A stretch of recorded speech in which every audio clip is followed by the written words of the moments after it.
de guerreras, porque también aquí están las mujeres representadas, ¿no? Hay una hermana que gritó más fuerte, está activada. ¿Cómo es que hacen los soldados cuando van para la guerra? ¿Cuál es el grito clásico que infunde una fuerza y dice que no los comemos vivos? ¿Cuál es ese grito, varones? ¿Cuál es ese grito? No escuché a nadie. No puede ser. Póngase de pie, porque yo hoy no vine a hablarle así pasivamente. Es suficiente que hay un poquito de frío y todo eso. Quiero primeramente felicitarlos. Ustedes son hombres valientes, son esforzados. Yo estoy diciendo lo que el Señor dice de ustedes. Yo no sé lo que dicen los demás. Yo estoy diciendo lo que el Señor declara en su palabra. Yo sé que ustedes son hombres que son primicias dentro de su familia, son punta de lanza, son gente avasalladora, gente que se ha parado por encima de muchas circunstancias y ha dicho: mi casa y yo serviremos al Señor. Yo estoy hablando, ¿verdad?, a gente correcta en este día. Entonces, a ver, varones, ¿cuál es el grito? Ahora no me digan que nadie ha visto películas de guerra. Aquí en Panamá no hemos entrado en guerra, pero películas de guerra hemos visto. ¿Cuál es el grito de los soldados cuando van a la guerra?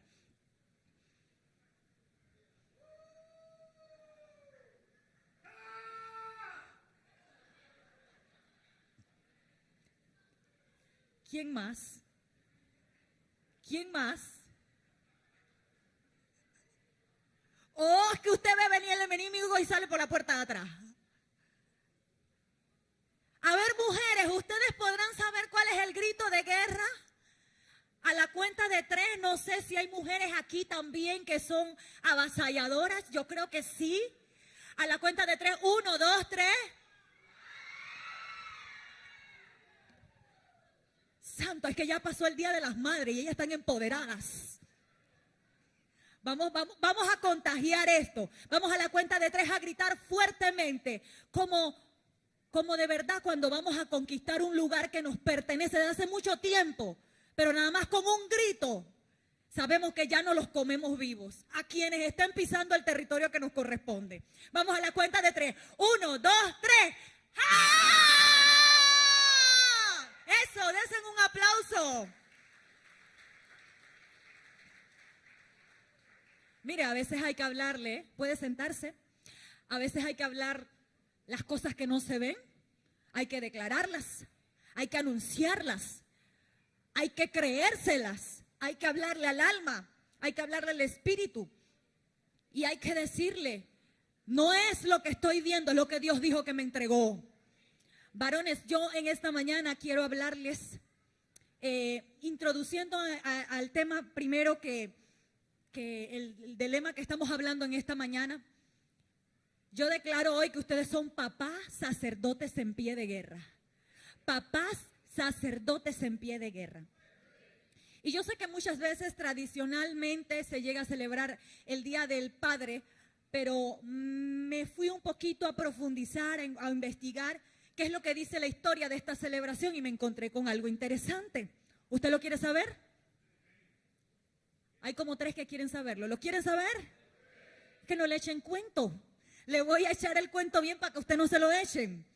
Cuenta la historia que la celebración del Día del Padre surgió cuando una señora llamada Sonora Smart Dodd, oriunda de Washington, Estados Unidos, propuso la idea del Día del Padre en 1909, la cual pretendía que a través de esta fiesta se destacara el papel de todos los padres en la sociedad, especialmente de aquellos papás como su progenitor que cumplían el rol, ella decía, de padre y madre. ¿Por qué? Porque pues este hombre que había sido su progenitor la había levantado y la había educado no solamente a ella, sino a 5 más de sus hermanos. Ella deseaba que existiera un día especial para reconocer el esfuerzo y dedicación de su padre, Henry Jackson Smart, veterano de guerra civil. Y cuando yo escuché esa palabrita, veterano de guerra civil, dije: wow, es que los hombres que van a la guerra son formados. son formados en carácter. Y es un carácter bastante fuerte, porque para usted saber que lo que huele a la guerra son dos cosas, o la muerte o la victoria. Entonces tú tienes que tener un valor. Y ella decía, mi padre fue veterano de guerra civil, pero se convirtió en viudo cuando mi madre dio a luz el sexto hijo y murió en el proceso de parto. Entonces él dejó todo y se fue a su casa, que era una granja rural, y ahí en el estado de Washington el señor Smart se hizo a cargo de educar sus 6 hijos. Qué hermoso, ¿verdad? ¡Wow! A veces hay padres que hacen un esfuerzo que no lo explican, como decía nuestra hermana, no lo exteriorizan, pero por dentro tienen un corazón de hombres valientes, pero a la vez sensibles y sencillos. Y yo creo que Dios ha escogido hombres dentro de su llamado para impartir a otros hombres el diseño original por el cual Dios creó al hombre dentro del rol del matrimonio y del hogar. Entonces, dígale al que está a su lado, tú eres muy importante. Dentro de tu casa tú eres muy importante.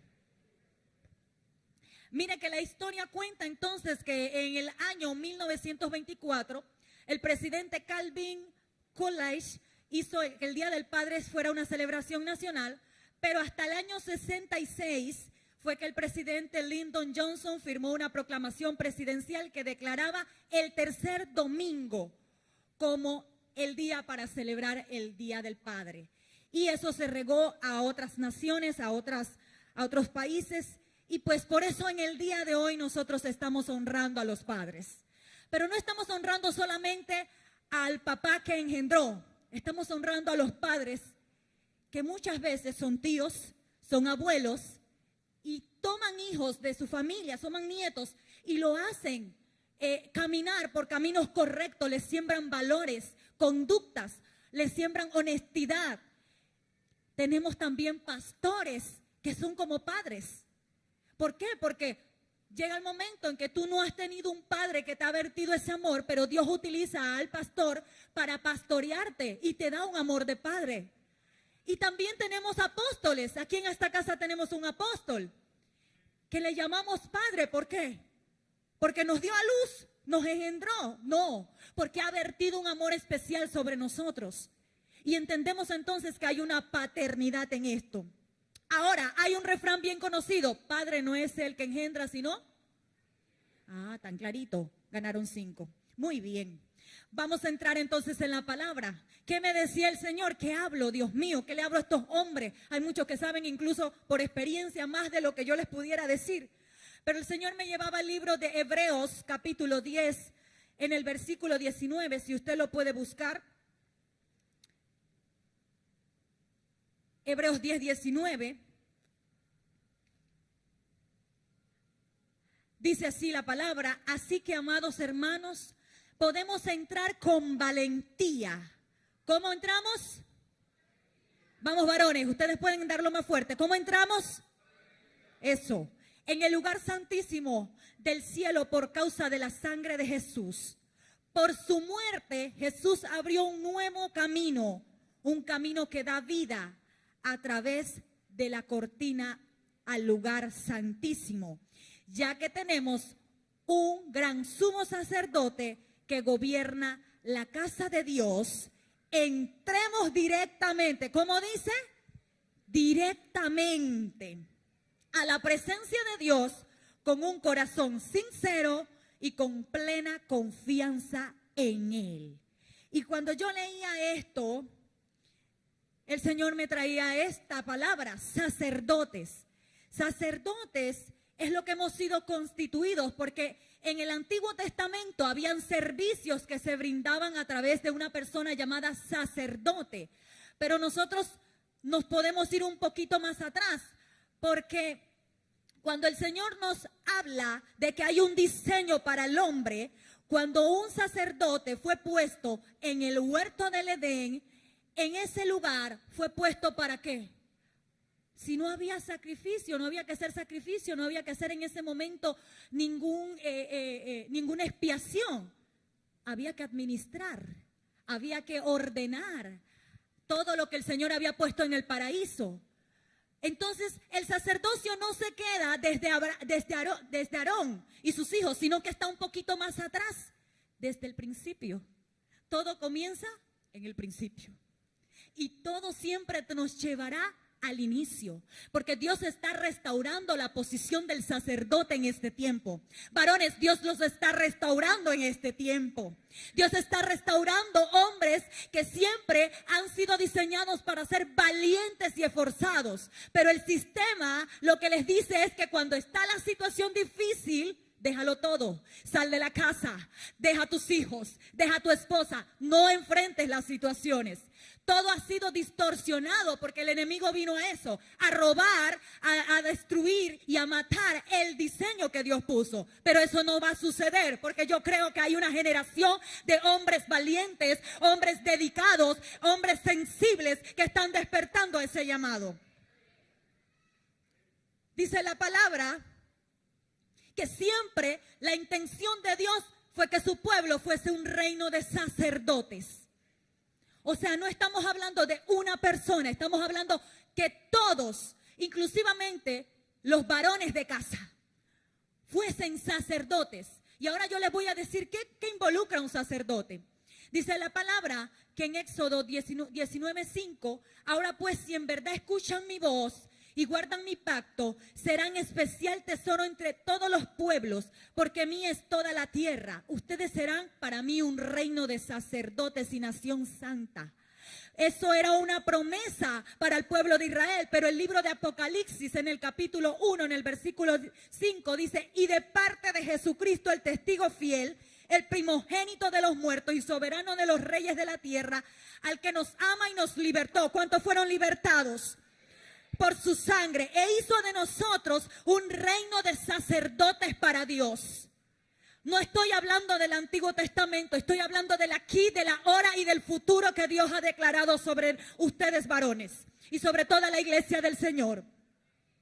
Entonces, le preguntaba yo al Señor, y entonces escuchamos que todos somos sacerdotes, pero específicamente, ¿cuáles son las funciones del hombre? De aquel que dice: yo tengo mi casa y yo conozco al Señor, o yo no he conocido al Señor, pero bueno, yo hago las cosas así porque así fue que me la enseñaron. Hay dos realidades.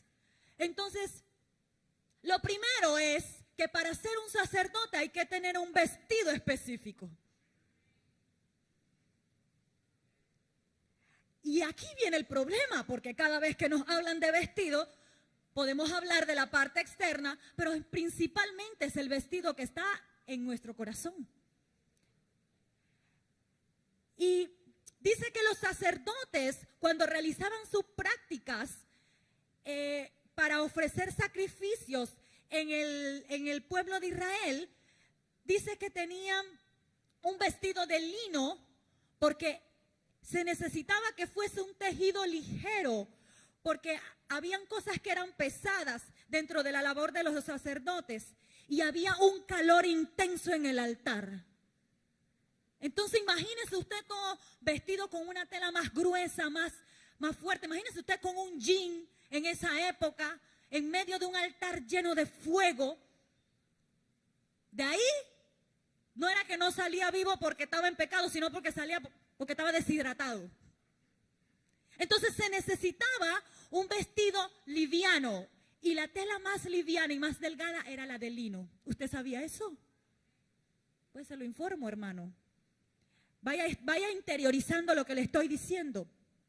Y lo otro era que este vestido tipificaba un componente espiritual, porque el lino habla de justicia. Entonces aquí vamos a la otra parte. No solamente era por lo que tenía que hacer, sino por lo que con su vestido declaraba, justificaba. Y las funciones que tenía el sacerdote, le voy a mencionar, eran 3. El ministerio del altar. Se vestía para ir ¿a dónde? Al altar. Y cuando él estaba en ese altar, él hacía doble función. Uno era la expiación de los pecados y otro era la intercesión. En el altar de nuestras vidas siempre va a haber fuego. Por eso que si el vestido no es adecuado, vas a sentir que te estás quemando. Porque el fuego siempre tendrá que permanecer encendido. Porque Dios quiere que los varones de esta casa sean varones que siempre acudan al altar continuamente, en pos y en pie de intercesores. Porque no hay mayor intercesor que la propia casa, que irse, el hombre, pararse en su posición como cabeza del hogar, irse delante del Señor Jesucristo, interceder por su casa, porque allí es donde el Señor va a mandar la revelación. Es en el altar del varón.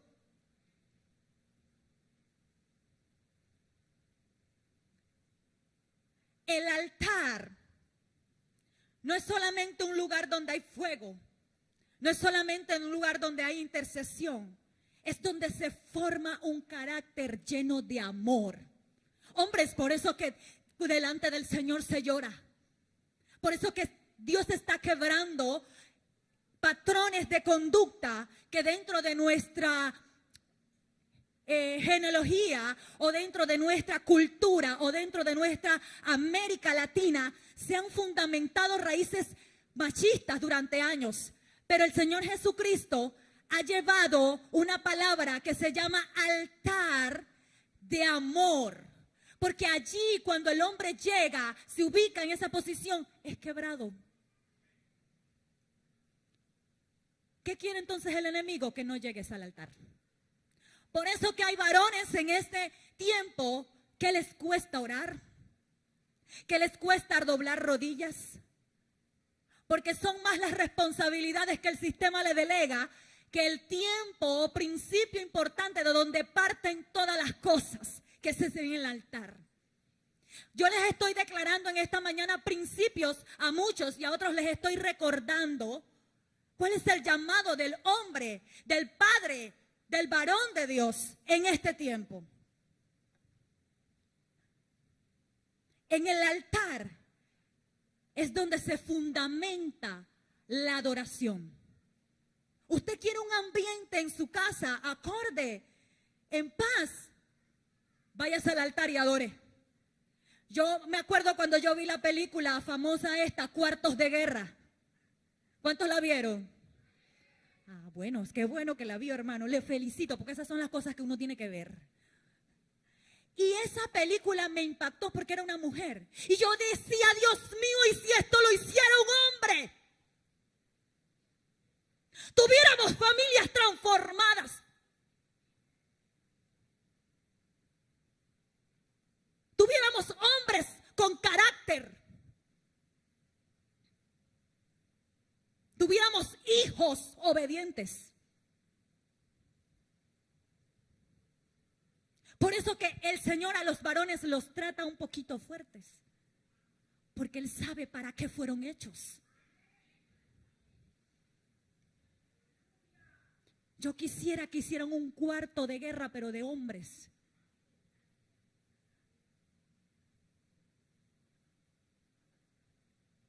Sería poderoso. Pero las películas son pasajeras.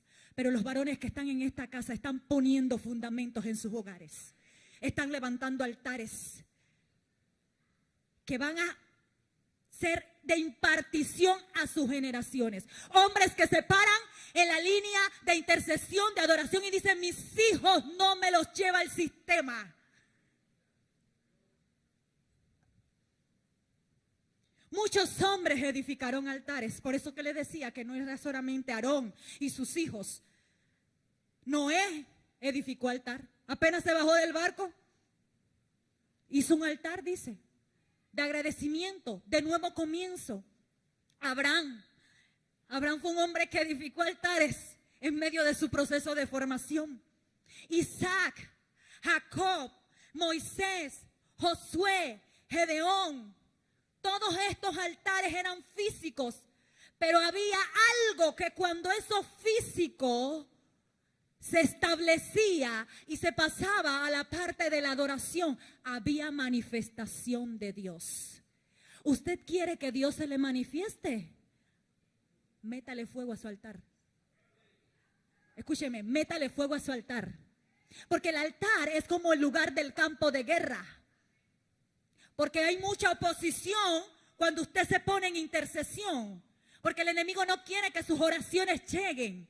Y comienza a bombardear y a traer pensamientos. Y comienza muchas veces una pesadez. Y usted tiene que ponerse y pararse firme.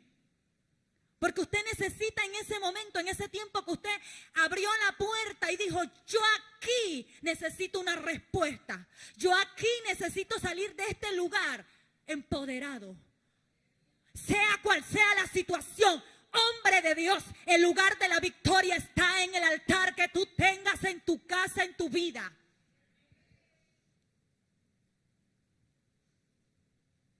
La palabra de Dios dice en Romanos capítulo 12, hermanos míos, les ruego por la misericordia de Dios que se presenten ustedes mismos como ofrenda viva, santa y agradable.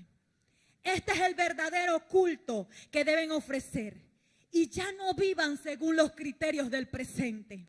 Digan, no, no, no, no, no. Vamos, dígalo, no, no, no, no, no. Me rehúso. Vamos, dígalo, no. Me rehúso. No. Me rehúso a que Satanás se meta en mi casa. Usted es el que tiene la llave.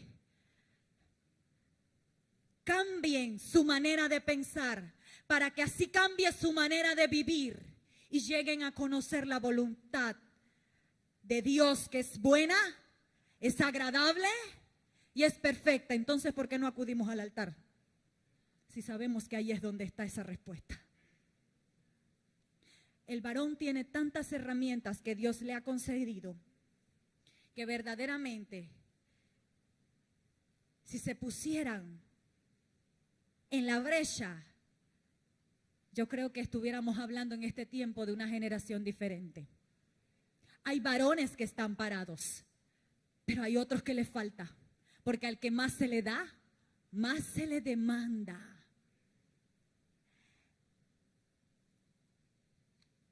Hay una bendición sacerdotal que fluye cuando nosotros cumplimos con este mandato de Dios. Esto no es por obligación, esto es por obediencia. La oración no es mágica, hermano. Esto no es algo que, bueno, yo estoy orando porque yo creo que esto algo va a suceder. No, la oración es una posición de obediencia. Y mire que cuando esto se hace en función de la familia, cuando el varón se para y dice, yo hoy voy a orar por mi esposa, yo voy a orar por mis hijos, yo voy a declarar lo que está escrito de mi casa. Allí es donde el hombre toma su posición como cabeza de hogar. Cabeza de hogar no es mandar. Y allí es donde el enemigo ha hecho que esto se tergiverse, porque yo soy la cabeza del hogar. Ajá. Si eres la cabeza del hogar es porque tienes un altar.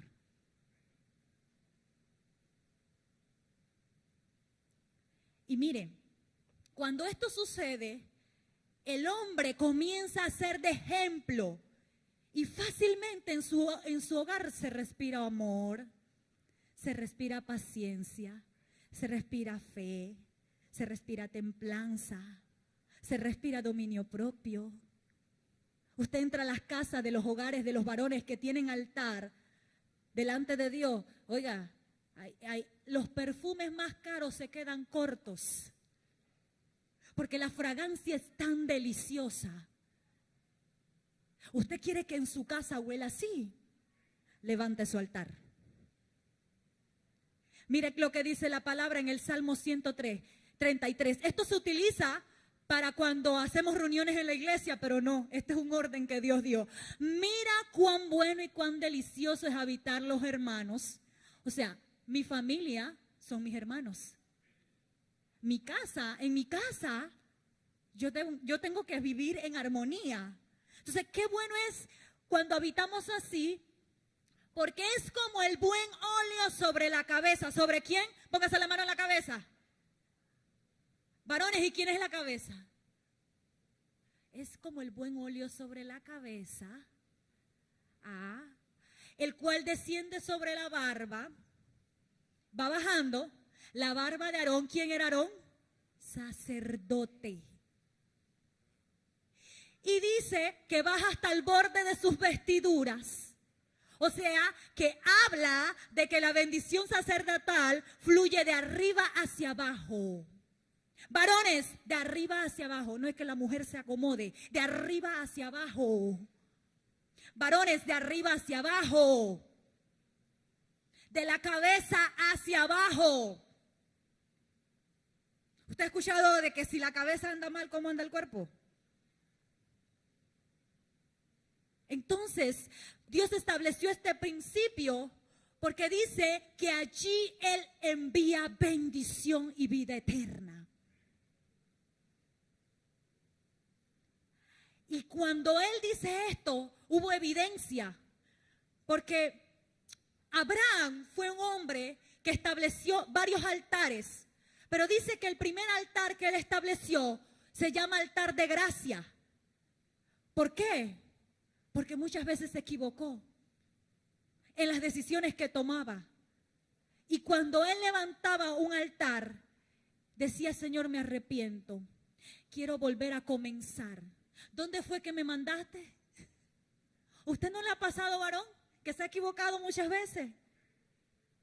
¿Dónde perdí el camino? Me fui para Egipto a buscar allá solución, pero me acordé que es acá. ¿Será que tú me puedes perdonar y yo puedo volver de nuevo a empezar? ¿Sabe cómo se llama eso? Altar de gracia. Porque en medio de ese altar nuestros pecados son perdonados, somos redimidos y Dios nos da una nueva fuerza para iniciar a lo que Él nos llamó. El segundo altar que edificó Abraham era un altar de oración. Imagínense que Abraham se puso a interceder por Lot.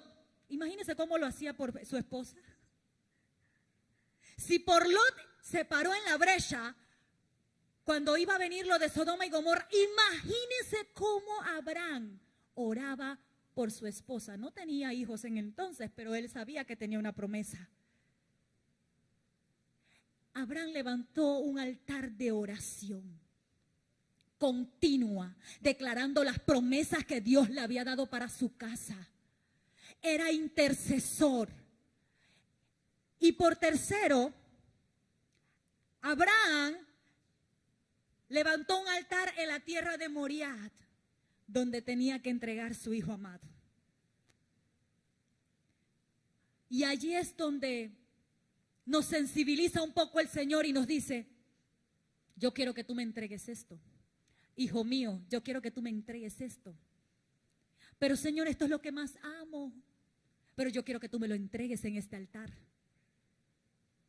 ¿Será que Dios nos pide algo para quitarnos? ¿O será que Dios nos pide algo para darnos más? Entonces, a ese nivel llegó Abraham, que cuando edificó ese altar, él ya tenía una formación, porque había pasado de altar a altar. Cada vez que algo le pasaba o no sabía para dónde, levantaba un altar y lo establecía. Varones, ¿será que podemos levantar todos los días un altar para saber hacia dónde va nuestra casa? ¿Será que eso es posible? Claro que sí. Claro que sí. Y dice que cuando ya él hizo esto, él dijo: no es lo que yo quiero, es lo que tú quieres de mí. Es lo que tú quieres hacer a través de esto. Yo muero a mi deseo y empiezo a tu manifestación. Pero no a media, sino a plenitud. Varones, ¿cuántos quieren ver la manifestación de Dios en su casa? A plenitud, no a medias, como muchos la han estado viendo. Tal cual es tu altar, tal cual es tu condición. Hágale una pregunta hipotética hasta el tal lado. Dice: ¿cómo anda tu altar? No responda. Solamente pregunte así: ¿cómo anda tu altar? ¿Sabe por qué Dios nos habla así? Porque en esta casa somos modelos. Somos modelos. Y Dios nos habla de responsabilidades a las cuales podemos llevar, porque Él no nos pone nada que nosotros no podamos cargar, no podamos llevar. Lo segundo que tenía como responsabilidad o función del sacerdote era el ministerio de la enseñanza. Lo primero es donde se da la intercesión. Lo segundo es el ministerio de la enseñanza de la palabra. Dice en Malaquías 2:7, porque los labios del sacerdote han de guardar la sabiduría, y de su boca el pueblo buscará la ley, porque mensajero es de Jehová de los ejércitos. ¿Usted sabe cuánto poder hay en usted? Si usted sabe y conoce los dichos de la boca de Dios y están en su corazón, ¿sabe qué va a suceder cuando usted hable?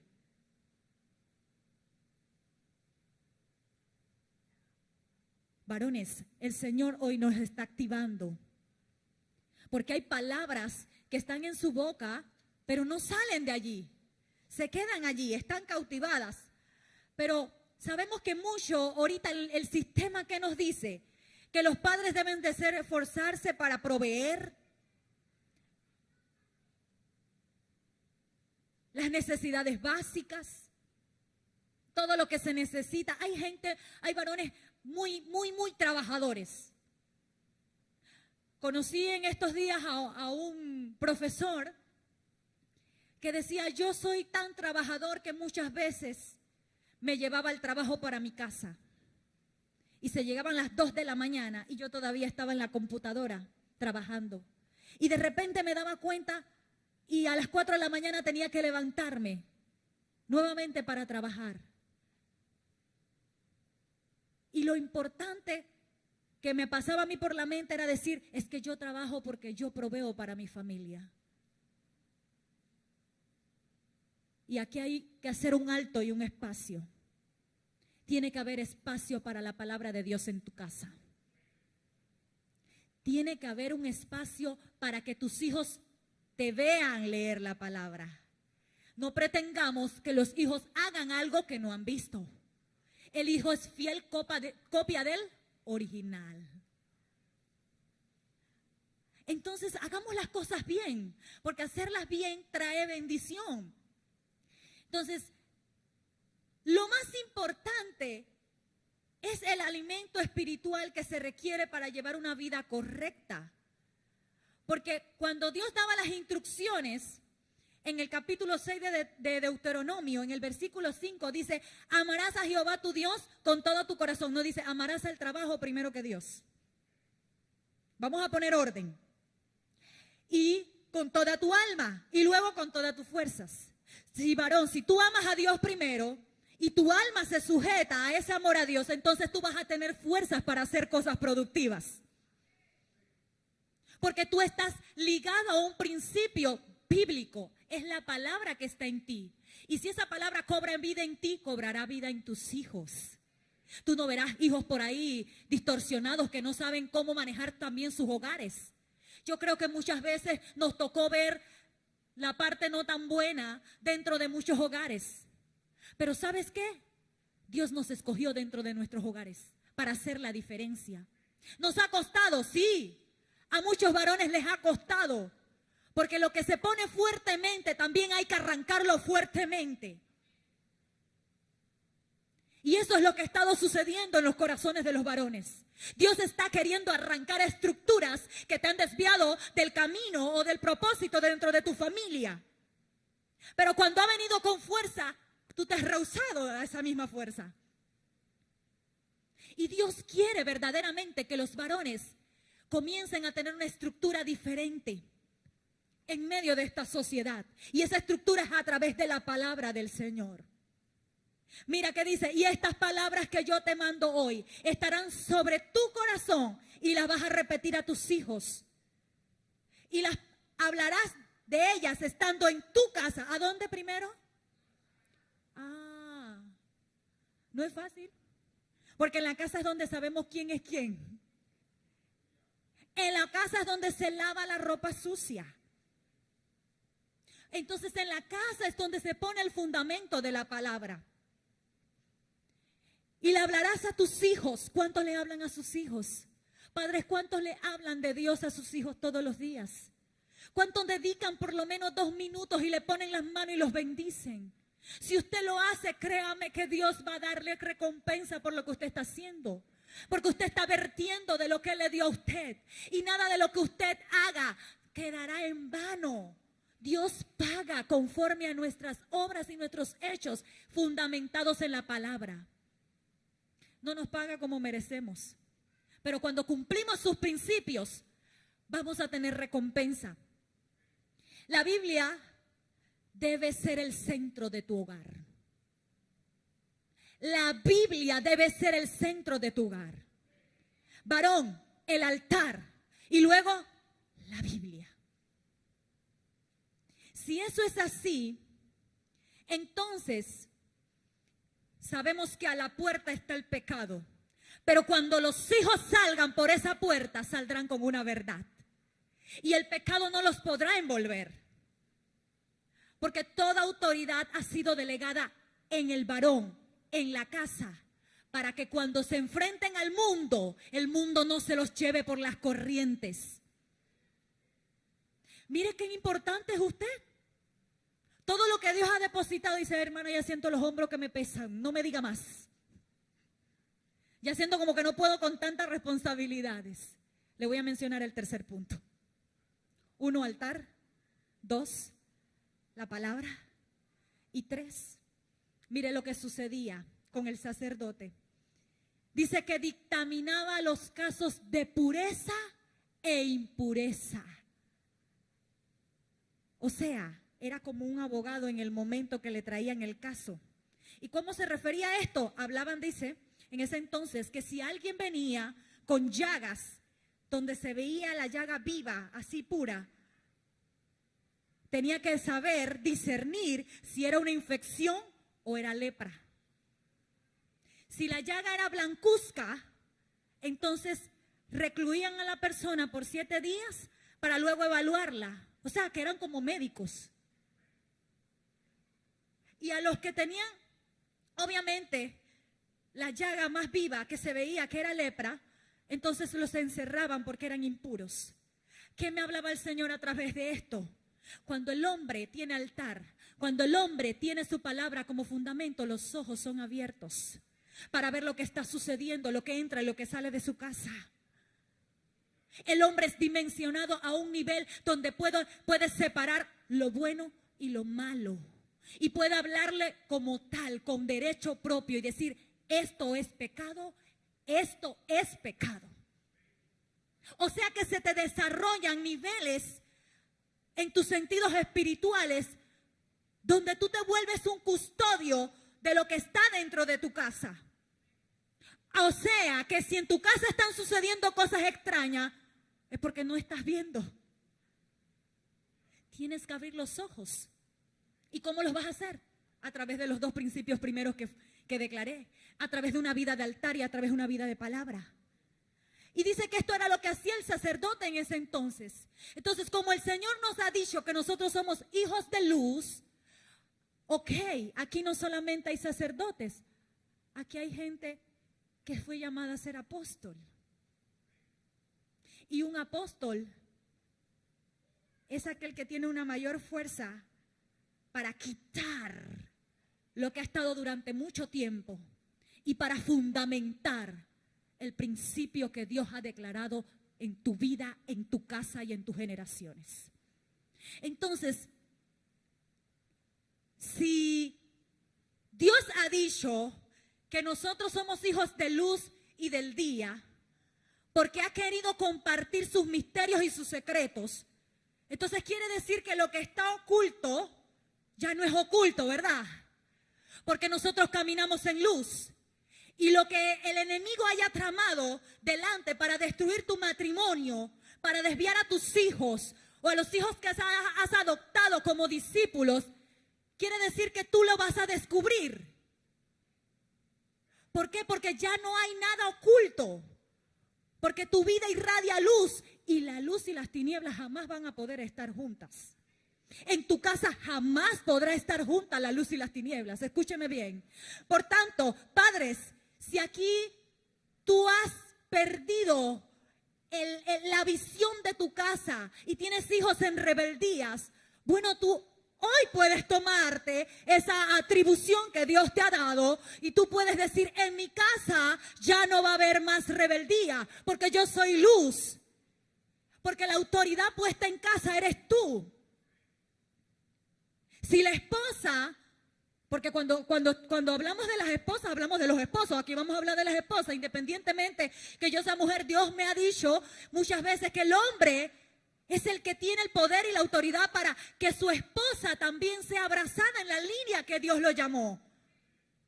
Entonces, si las cosas no se están sujetando, como Dios ha dicho, déjame decirte que tú tienes el poder y la autoridad. Porque Dios te ha quitado muchas vendas para que veas lo que está sucediendo.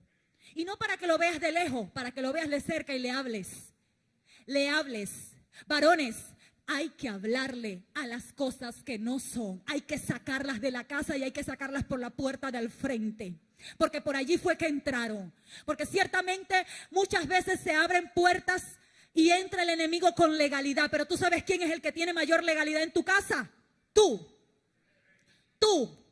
Tienes la autoridad para sacar lo que está torcido, para enderezarlo en el nombre de Jesús. Porque no es con tus fuerzas, es en el poder del Espíritu. Y yo creo que el Espíritu Santo quiere y desea que todos los hombres de esta casa y los hombres a los cuales ustedes les hablen, vean.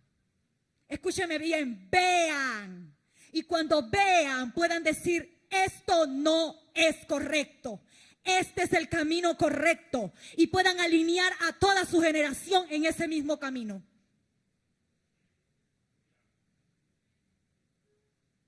Romanos 12:2. Vuelvo y se los repito. No te conformes a este mundo, sino que transforma tu mente a través de la palabra y el deseo de hacer la voluntad de Dios.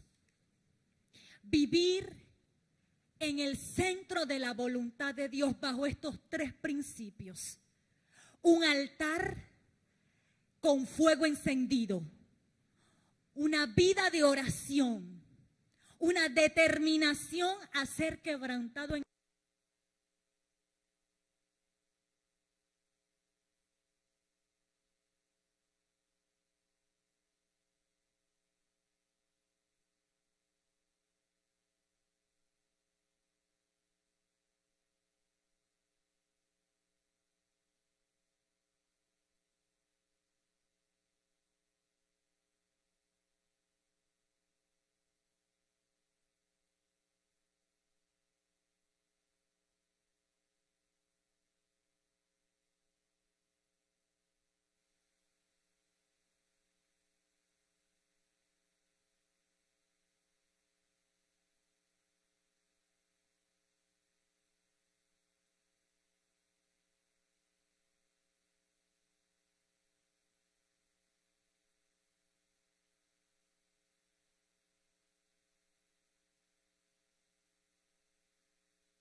Póngate de pie.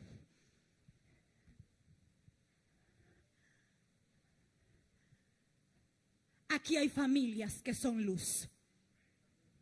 Yo estoy declarando que aquí hay familias que son luz. Aquí hay familias que proyectan la imagen de Cristo. ¿Saben por qué? Porque hay sacerdotes en pie de guerra. Porque hay hombres valientes, hombres esforzados que dicen: yo no me voy a rajar al sistema faraónico de opresión satánica. Yo estoy para fundamentar el principio, como dijo el Señor, nos hizo reyes y sacerdotes. Entonces sacúdete. Sacúdete de toda pasividad. Vamos, sacúdete. Hazlo físicamente, porque en el espíritu ya Dios lo está haciendo a través de esta palabra. Sacúdete. ¿Qué es lo que te ha estado estorbando? Vamos, comienza a vestirte de lino. Comienza en el poder de tu espíritu allí a gemir como ese hombre, ese varón de guerra que siempre ha sido llamado para pelear por su casa, para levantar. La estrategia es el altar. Porque aún en el altar se te liberan las direcciones y las estrategias. Hay hombres aquí preguntándose: ¿y ahora qué hago? Vete al altar, métele fuego, enciende tu corazón y vas a ver cómo se te revela lo que has de hacer. Porque no lo digo yo, lo dice el Señor. Y la palabra del Señor se cumple. En esta casa no se aceptan hombres que dicen: ya no sé qué hacer con mi matrimonio. Perdona, aquí hay hombres que tienen el poder de llamarle a lo torcido: quítate, porque este es el camino que Dios ha establecido. ¿Dónde están esos varones? Vamos, comienza a levantar tus manos. Comienza en esta hora a retomar ese altar. Comienza a declarar lo que Dios ha dicho que para tu casa está. Vamos, comienza a decir: aquí se hace la voluntad de Dios. Aquí yo muero a mis deseos.